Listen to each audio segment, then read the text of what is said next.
ভোটের বাংলা এই শিরোনামে আমরা আজ থেকে আগামী 4 মে পর্যন্ত ভোট সম্পর্কে যাবতীয় তথ্য দেওয়ার চেষ্টা করব।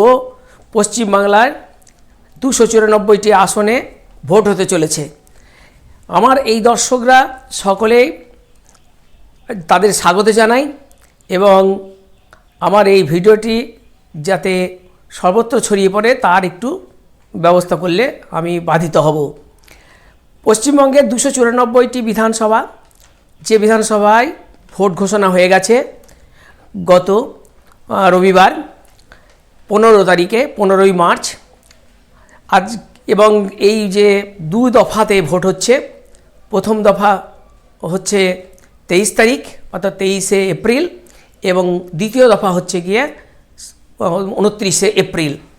এই 2 দফার ভোটে পশ্চিমবঙ্গের যে নিবিড় যে ভোটার তালিকা যে সংশোধন হলো তারপর এই প্রথম ভোট এটা, এবং এটি হচ্ছে বিধানসভার যেটি 294টি আসনের মধ্যে প্রথম দফায় ভোট হবে 152টি আর দ্বিতীয়ত হবে 142টি।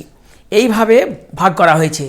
প্রথম দফার ভোট সাধারণত উত্তরবঙ্গ এবং আমাদের যে পশ্চিম দিকের যে অংশ অর্থাৎ পশ্চিমাঞ্চল, সেই অঞ্চলটিকে নিয়ে এবারে এই ভোট হচ্ছে।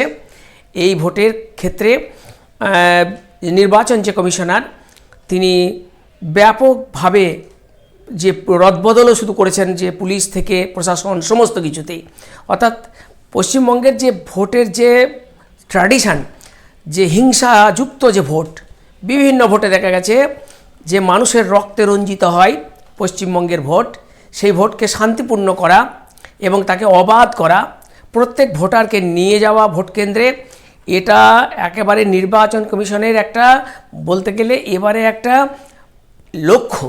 সেই লক্ষ্য পূরণের জন্য যত রকমের প্রচেষ্টা আছে তারা কিন্তু করে যাচ্ছে। তো যাই হোক, পশ্চিমবঙ্গের সমস্ত মানুষকে আজকের এই ভিডিও থেকে আমি বার্তা দিতে চাই যে ভোটের যে উৎসব, ভারতবর্ষ হচ্ছে একটা বড় গণতান্ত্রিক দেশ পৃথিবীর মধ্যে এবং জনবহুল দেশও বটে। এই বিশাল গণতন্ত্র রক্ষা করতে গেলে ভোট একটা আবশ্যিক বিষয়। সাধারণত 5 বছর অন্তর এই ভোটগুলো হয়ে থাকে, বিধানসভা এবং লোকসভা এবং অন্যান্য পরবর্তীকালে স্বশাসিত সংস্থারও ভোট হয়। তবে প্রধান ভোট দুটি হয়, লোকসভা এবং বিধানসভা।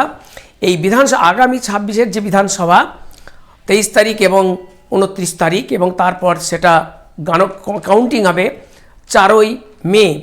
সুতরাং এই সময়কালে প্রত্যেকটা ভারতের, বিশেষ করে পশ্চিমবঙ্গের মানুষকে আমি আহ্বান জানাচ্ছি, প্রত্যেকে ভোট কেন্দ্রে যান, ভোট দিন, ভারতের গণতন্ত্রকে বজায় রাখুন, পশ্চিমবঙ্গের যে উন্নয়ন তাকে ধারাবাহিকভাবে অগ্রসর করুন, এই আবেদন আমরা করছি। এর সঙ্গে আরও যে যুক্ত হয়েছে 2টি বিষয়। ইতোমধ্যেই 2টি বিখ্যাত যে দল পশ্চিমবঙ্গের যারা এখনও পর্যন্ত বিরোধীর মধ্যে রয়েছে তারা কিন্তু প্রার্থী তালিকা ঘোষণা করে দিয়েছে। তার মধ্যে অন্যতম হচ্ছে বিরোধী দল বিজেপি। তারা ইতোমধ্যেই 144টি বিধানসভা তারা প্রার্থী দিয়ে দিয়েছে। অন্যদিকে বামপন্থী দলগুলি যারা একসময় পশ্চিমবঙ্গে 34 বছর ক্ষমতায় ছিল তারাও কিন্তু তারা ভোটের প্রার্থী তালিকা দিয়ে দিয়েছে এবং সেখানেও তারা 192টি প্রার্থী তালিকা ঘোষণা করে দিয়েছে। সুতরাং কেবলমাত্র দেখার বিষয় যে যারা শাসক দল অর্থাৎ যে তৃণমূল কংগ্রেস, তাদের প্রার্থী তালিকার অপেক্ষায় আমরা রয়েছি এবং আপনারা ভোট কেন্দ্রে যান, যাকে ভোট দেওয়ার ইচ্ছা নির্ভয়ে দিন। কোনো রকমের ভয়, ভীতি, প্ররোচনা বা উৎকোচের কথা ভাববেন না।